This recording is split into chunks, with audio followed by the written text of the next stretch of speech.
All right, so we're gonna watch a video by the Critical Drinker about Furiosa. So I guess this is his review, but I think he's probably gonna also talk about like the box office, which I think is an interesting point of conversation. Just judging by like the title, I think he'll have interesting things to say. So yeah, let's watch it. Furiosa, a Mad Max saga, is a solid, entertaining action movie with some great set pieces, wonderful visual design, a refreshingly simple and minimalistic script that accomplishes a lot with very little, sharply drawn characters played by very capable actors, and a story that helps to flesh out the world laid down in Fury Road a decade earlier. The only problem I largely agree with that sentiment. I think the movie's fucking fantastic. I'd actually never watched an Angry Maxwell movie before watching Furiosa, and so I walked into Furiosa as a virgin, and I absolutely loved it. I think it's fucking incredible. Like it's my second favorite movie of the year. I think first I would have to put Challengers, then Furiosa, then I'm not sure. I'm trying to think, and nothing really sticks out to me. I haven't seen Kingdom of the Planet of the Apes yet. Um, I didn't. I'll be honest. I didn't love the Dooney movie. Those movies just don't speak to me that much. I didn't hate the second one. I think it's better, but it's just not like something that really speaks to me. But yeah, no, I absolutely loved Furiosa. Uh, so yeah, I largely agree with that. here is the whole Mad Max thing, which is pretty misleading when it's got absolutely nothing to do with him, and perhaps explains why the movie opened to a dismal 31 million Memorial Day weekend, and is So this is like such a weird thing to me. Like, I don't. Is the assertion here that you just can't make like a spin-off movie from Mad Max? Because it's like what the like. I guess I understand it's called like Furiosa, a Mad Max saga. Maybe they just shouldn't have put Mad Max in the title. But first of all, like I just don't like not like this whole analysis. Because and by the way, like he's not the only one that said this, but like first of all, general audiences they don't I don't know I don't even think that they would know that Mad Max wasn't in the movie unless they'd gone to watch it in the first place. You know? Like I don't think I don't know how much that has to do with anything. Like if they it like for them to find out they'd have to watch it in the first place. The reality is that general audiences just weren't all that interested in the movie in the first place. Um And then like the fact that like anybody would even have a problem with that again, like I'm just like, are can you just not have a spinoff of a character in Mad Max? Is that a problem? I don't I don't understand why you need Mad Max to be in the movie when it's not about Mad Max. That's like so weird to like try to limit George Miller's art like that. I don't understand that in the least. already on track to become yet another disappointing flop in a year that's getting pretty crowded with them. But more on that later.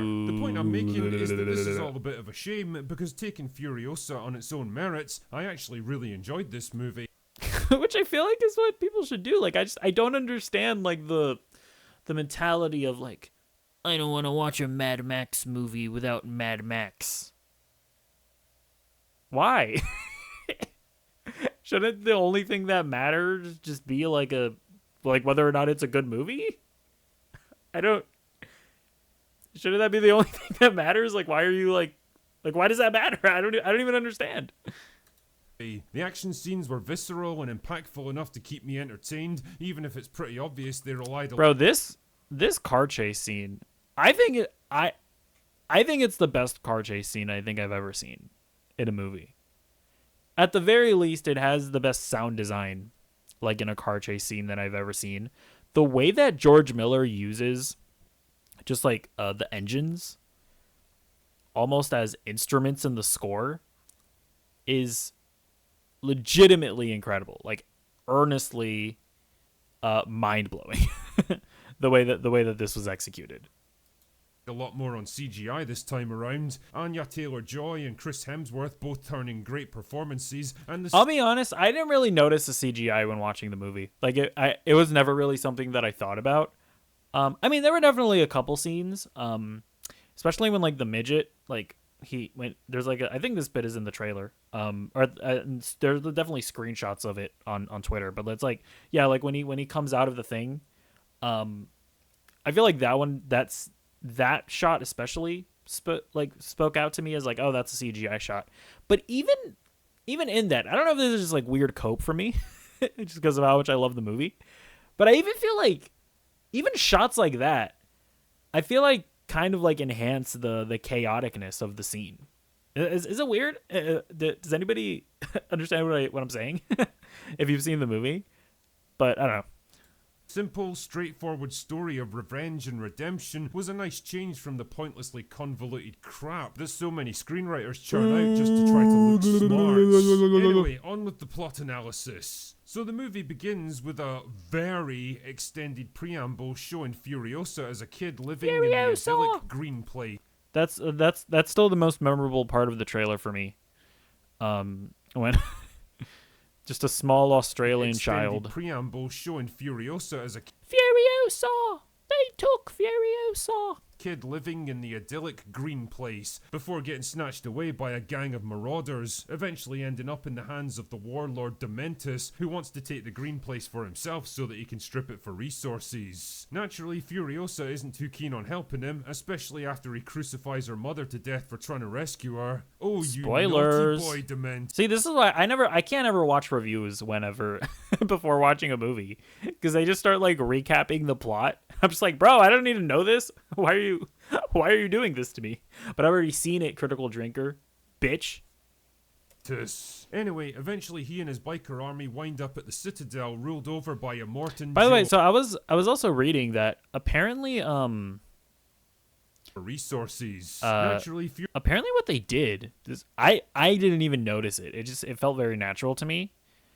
Apparently, they like superimposed Anya Taylor-Joy's face on this little girl so that she looks more like a younger Anya Taylor-Joy. And like as, because the girl like ages throughout the film. They use like AI techniques, I guess, to like make her look more and more like Anya Taylor-Joy as the film progresses. That's crazy. that is wacky and wild.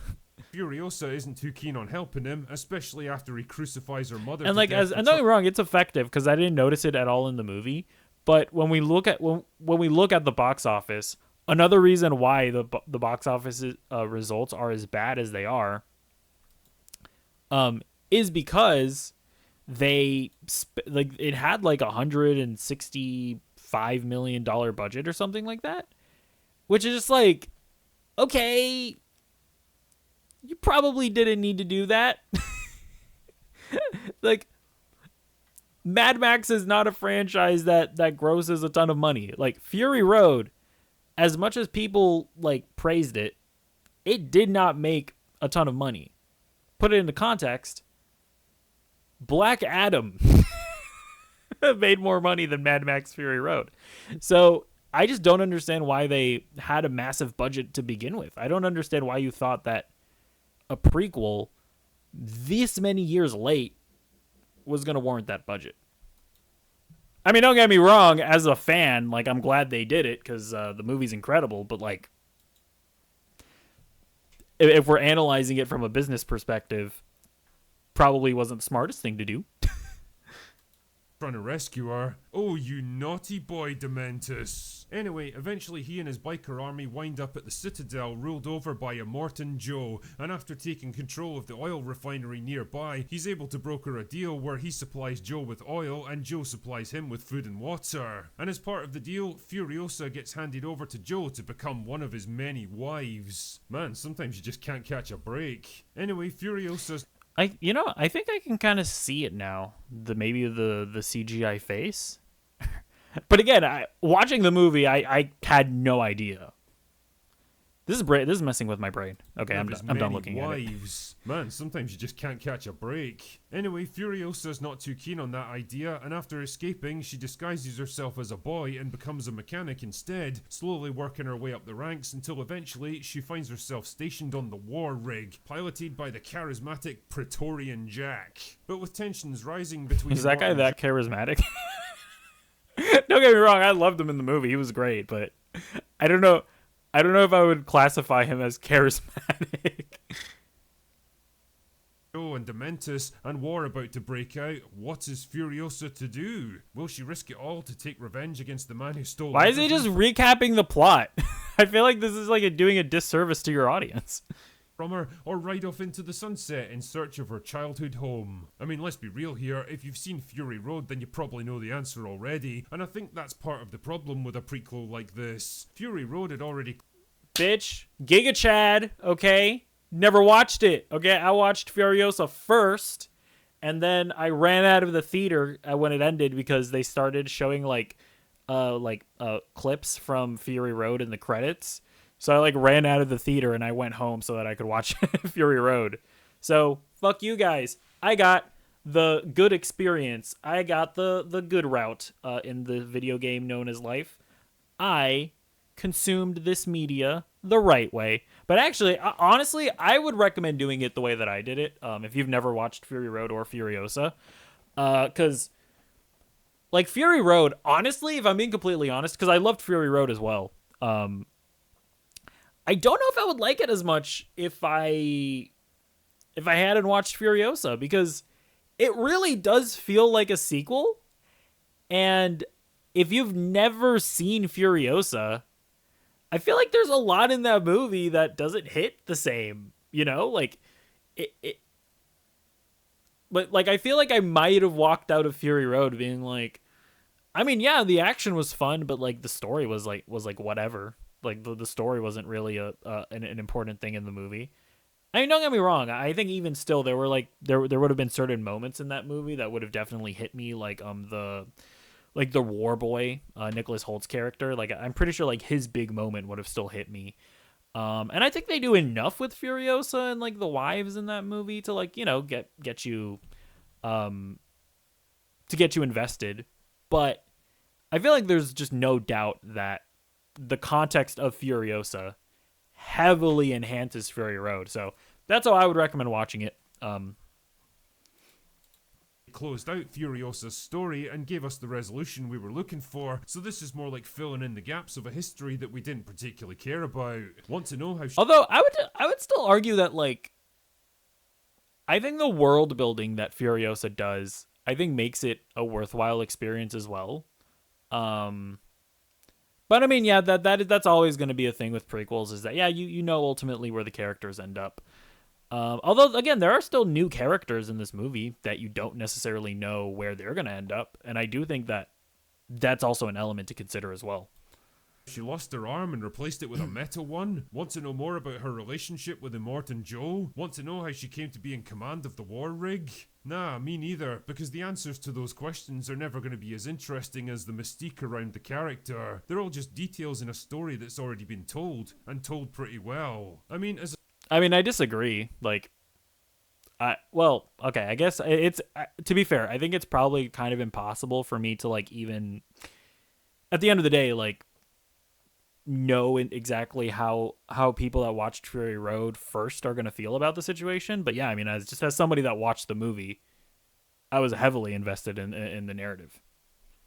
As a standalone movie, it's perfectly serviceable, even pretty gripping at times. This younger, less experienced Furiosa is a cool enough character, tough and scrappy and resilient, but with just enough compassion and humanity left in her, driven by her desperate desire to find a way back home. And damn man, it makes this scene from Fury Road all the more poignant in retrospect. Yeah. Anya Taylor-Joy has some pretty big shoes to fill, but to be fair, she does a commendable job with the role. She's a great actress in most roles, but I wasn't really sure how capable she'd be as an action star. For the most part though, I think she does I'm sorry, did you not see the New Mutants, okay, where she played Magic or something? solid job. She's wily and agile rather than pretending to be some big, powerful brawler, which makes her combat scenes a little bit more believable at least. That being said, I'm pretty sure that being strung up by a severely fractured arm would reduce even the toughest person to tears, so I'm not really sure I bought that segment. We get it, you're really strong. I mean, this is just like the norm in the world of Mad Max. They're like pretty resilient. Bro, in fucking Mad Max Fury Road, there's like I guess, okay, I'll spoil this one little bit of it, but it basically, like, near the beginning of the movie, Mad Max is like strapped to the hood of a car, and there's like and he has like he has like an, what was it called, like an IV stuck into his arm, and so and the guy that's driving the car, Mad Max's blood is being like transferred into the driver of the car. So he's like, and by the way, they're driving to go chase down like an enemy combatant on the road, on the Fury Road, you might say. So like Mad Max is just like strapped into the hood of this car, blood getting sucked out of him. Then they go into a sandstorm, into basically like a sand tornado, and Max, while getting the blood sucked out of him, is like getting flipped around. Like, that is such a bizarre, that's just such a bizarre criticism of anything in the Mad Max universe. Like, yes, these characters are incredibly resilient, probably just due to the horrific lives that they've lived. And determined, but you can still feel pain. Chris Hemsworth is probably the star of the show though. His performance as Dementus is just the right combination of cunning, charisma, and pure sadistic insanity. He's a man in his element whenever he's got a war to fight or an enemy to outsmart, and it's interesting that he gradually comes unstuck during a prolonged peace where he's got nothing to do except rule over his little kingdom. The Mad Max series has always been known for its intense and very physical action scenes. Fury Road really set the bar for what was possible with practical effects, and while Furiosa definitely has a good stab at it, it never quite rises to the same level. In fact, it's pretty obvious where they use CGI to render stuff that would have been impossible to do for real, undermining some of the appeal of this franchise. There's a long chase. Yeah, I mean, I think that's fair, but like, I also, again, it could very well just be that I just didn't watch Mad Max Fury Road first, but I never once really thought too much about it, to be completely honest. Battle sequence over the war rig around the midpoint of the movie, which is fucking awesome to watch, but the problem is that it never really gets better than that. There isn't any big blowout action scene to cap the whole movie off, and if anything, the finale is actually pretty downbeat and anticlimactic, and I disagree. I think the finale, I like, again, I don't want to spoil what they do, but I really liked what they did. Just from a narrative perspective, it was satisfying. Probably drags on a bit too long. On that subject actually, at 2.5 hours, Furiosa definitely suffers from runtime bloat, mostly because the movie doesn't really get going until like the 40-minute mark. Don't get me wrong, there's some great moments in that intro sequence that really help define Furiosa's motivation as a character, but honestly, it could have been wrapped up in like 15 minutes. As it stands, it's almost half an hour longer than Fury Road, which arguably had more plot and character elements to deal with, and the unfortunate- What? I mean, I don't think I agree with that. Wait. No, there's way more plot in Furiosa. Like, if you really want to strip down Fury Road to its basics. By the way, I don't think this is a criticism of the movie, because I think it works really well. Again, especially as a sequel to Furiosa. Maybe I wouldn't think it would have worked as well if I had watched it first, but if you really want to strip it down to the basic plot, they drive a bit, then they drive back. I mean, that's like, I don't know. Result is a film that feels bloated and sluggish towards the ends. And when I think about this movie and the story it sets out to tell, the question that keeps coming up for me is, why? Why tell this particular story almost a decade after the hype for the last film had died?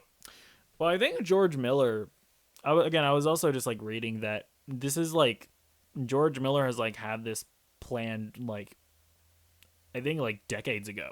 Like how he wanted to tell these stories. Like apparently the guy that Chris Hemsworth plays, Dementis, apparently he was in that old Mad Max game on like the PS3. Or no, I think it was on the PS4. So I think George Miller has had this planned out, but yeah, he just wants to like basically like it's yes to give the origin story of Furiosa, but it's also just to flesh out the world of Mad Max. At least that's how I feel. Like it was probably the main goal of it was to set up the context of the first movie, yes, by building up Furiosa, really like showing who she was, blah blah blah. But I think it also very much like just fleshes out the world of Mad Max, really establishes the politics of it all, which I feel like the Fury Road doesn't really get into. And I thought all of that stuff was super fascinating. Died down when it wasn't even that profitable at the time. Was the world really crying out for a Furiosa prequel? And why call it I mean, it wasn't, but again, I'm still glad it exists. Mad Max when it's got nothing to do with Max? Is it because that's what But it's like, prequel? And why call it Mad Max when it's got nothing? but like, it's also just like that's what the franchise is called. I don't know, like yeah, like it's a Mad Max movie. Like it's not like it would be like if you made like a Harry Potter movie and you made like a Ronald Weasley like spin-off movie. And I mean, okay, like at the end of the day, like yeah, maybe they shouldn't have put Mad Max in the title because then I guess yeah, it might like be a little misleading. But like when that's what the franchise is called, I mean it's like yeah, like in order to like immediately tell audiences the world that it's in, like you kind of have to put Mad Max in it. Like it's not like it's not like a Lord of the Rings movie. Like this isn't a situation where you made like a Lord of the Rings movie and you called it Gollum, the a Frodo saga, but then Frodo's not in it, right? Like that wouldn't make any sense because you can already just call it the Lord of the Rings. The Mad Max franchise is called Mad Max. It doesn't have like another subtitle that you can give it. Like I don't know, like this is just like such a weird thing that people have been like harping on. Like basically like what you're basically saying is that you just can't do a spin-off in the world of Mad Max, which I think is just like a weird limit to put on the franchise. I don't understand why that's like something you just like are inherently against. I think that's weird. I don't know. Nothing to do with Max. Is it because that's what people really wanted to see here? One last ride for old man Max to bring his story to a close? Yeah, something tells me we're never gonna see that. Like I say, Furiosa's... I mean, I don't know. I've never seen the Mel Gibson movies. I want to go back and watch them at some point. But that's the thing. I don't like... I've also seen people being like, I don't ever want to watch a Mad Max movie without Mel Gibson. And it's like, again, I really don't think that most people in the general audiences care about that. Like, I feel like in general, this franchise is just fairly niche.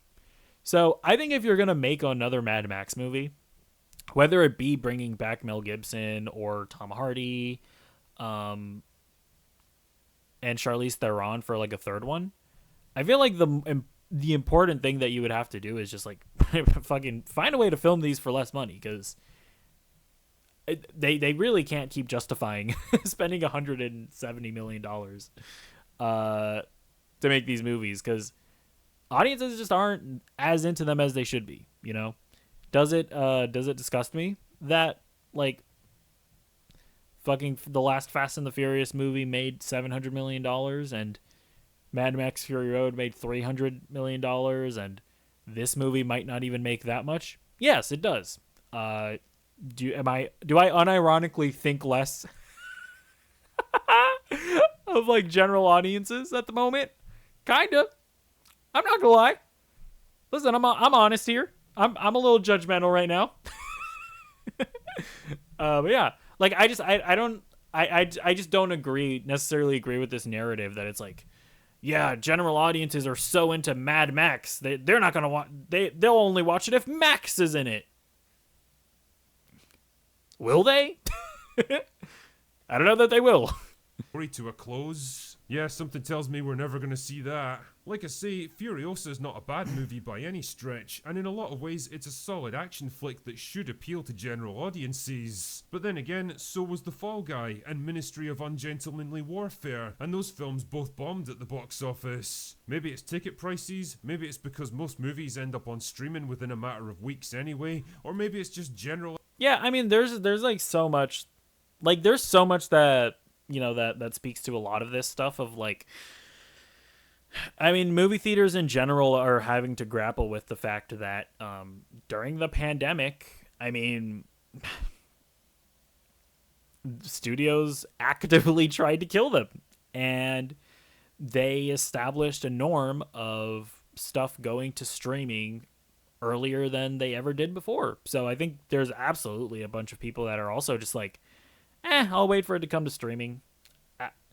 I mean, there's undoubtedly like like that is almost certainly what's happened with, I think, Disney, because like I think unlike other streaming services where I don't know that I don't know how much people will like relate a movie and instantly know like what streaming service it's gonna go on.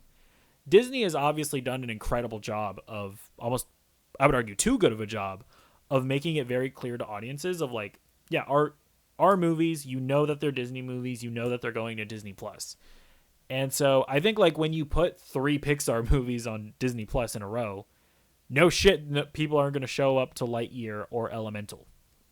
When you put like your like I think they put like Mulan on Disney Plus, it's like, yeah, no shit, your next live action remake is going to suffer. But then even on top of all of that, the fact that these movies aren't even all that good, yeah, that's obviously going to help that's obviously not going to help as well. So, I mean, like at the end of the day, when a movie like bombs or when a movie like succeeds, you can't really pick out one thing. Like it's all sort of it's all like it's all adding to the situation. But you know, I think when it comes to Furiosa, I think the main things that I would say are probably to blame is just the fact that Mad Max isn't that popular of a franchise in the first place. And also, I don't think the trailers were like all that good. Like I like they weren't bad, but like I remember I watched the trailers and I was like, okay, this looks neat.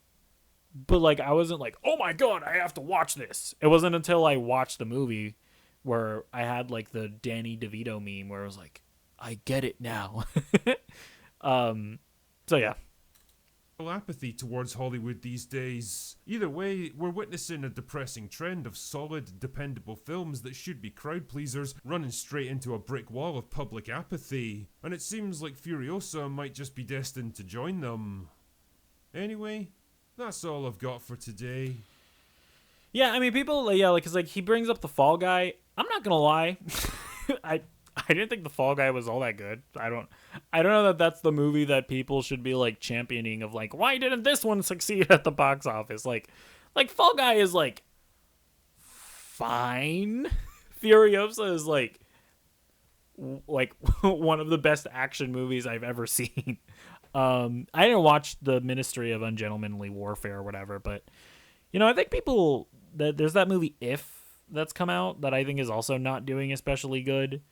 But yeah, but I think at the end of the day, this does just seem to be a bit of a new norm for Hollywood where it's a lot harder to bring people out to watch movies, I feel like. And I think that the easiest way that they can ameliorate the situation is to bring down the budget. You know, like when you look at a movie like Furiosa, obviously very big set pieces and action, blah, blah, blah. Sorry. But it's like, you know where you could definitely have cut down on the budget? Probably didn't need to do the fucking AI Anya Taylor-Joy face on the little girl. Like, you didn't need to do that. You could have just had the little girl, and then she turns into Anya Taylor-Joy. It's not like you didn't do then the alternative of like Anya Taylor-Joy slowly turns into Charlize Theron. Like, you didn't do that, so it's like that seemed like a pointless waste of money probably. Chris Hemsworth, as great and amazing as Chris Hemsworth is in the film, was probably also very expensive. Probably didn't necessarily need Chris Hemsworth. He probably could have gone in like a lesser known actor that hopefully would have still given as good of a performance. So I think there's that. And yeah, like I just think they have to find ways to make these movies on the cheaper. Because, I mean, at least with like Furiosa, at least I can like see the money being spent on screen. But then you have like Disney, who they're spending like $300 million on the Marvels. Where is that money being spent? I don't even know. So yeah, like I think Hollywood just they have to get better at managing their expenses. And yeah, but like at the end of the day, like the other thing that I feel like needs to just be accepted as well, or the lesson that should be learned as well, is that Furiosa is going to make however much money it's going to make, right? The fact that it's as good as it is means that it will have made more money. Like, let's say that Furiosa ends its run at like $200 million.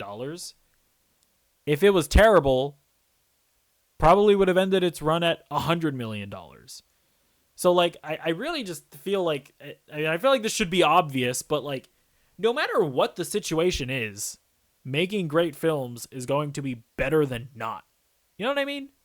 So, like, I also, like, I understand his doomer mentality, Critical Drinker's doomer mentality of, like, oh, these good movies are coming out, but they're still not making money. But it's like, they probably made more money than they would have if they were bad. So, there's that as well.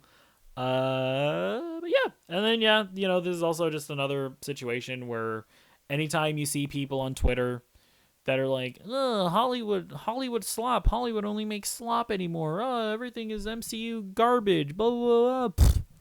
Ask them, did you watch Furiosa? If they didn't watch Furiosa, then they could shut their mouths. Quite frankly. Yeah, let me know what you think about any and all of this in the comments down below. I'll see you in the next one. Goodbye.